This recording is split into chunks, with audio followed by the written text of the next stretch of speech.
Malaria में जेके मुब्तला मरीज़ तव्हां वटि अचनि था उन में जेको ज़्यादा जेको तइदाद छा मासूम ॿारनि जो आहे, पीरसन औरतुनि जो आहे, मर्दनि जो आहे, कंहिंजो आहे?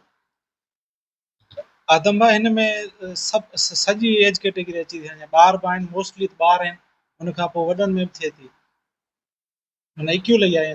ईअं सम्झो त ॿारनि में अञा थोरो सवायो आहे रेशो, जो ॿार खेॾनि कनि था घिटी में, हिन जी वजह सां। डॉक्टर साहब मलेरिया खे कंट्रोल करण जे लाइ कहिड़ा उपाउ वरिता वञनि? मलेरिया खे कंट्रोल करण लाइ जेको आहे सभ खां पहिरियों त असांखे शहर खे स्प्रे कराइणो पवंदो, मॉस्किटो नेट्स यूज़ करणियूं पवंदियूं, पंहिंजी सफ़ाई ते ध्यानु ॾियणो पवंदो, शहर में जेको पाणी बीठल आहे उन जे ड्रेनेज जो बंदोबस्तु करणो पवंदो। इहे उपाय वठी असां जेको आहे न वधीक ख़तरे खां बची सघूं।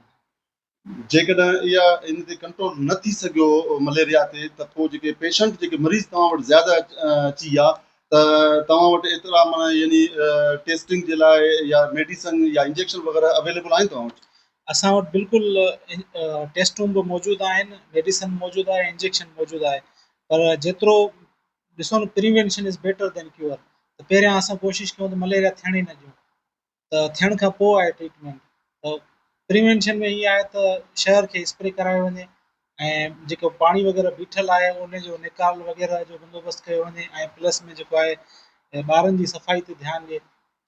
हींअर ॾिसो जीअं मौसम मटी आहे न, त माना असां वटि केसिस इलाही घणा अची विया आहिनि।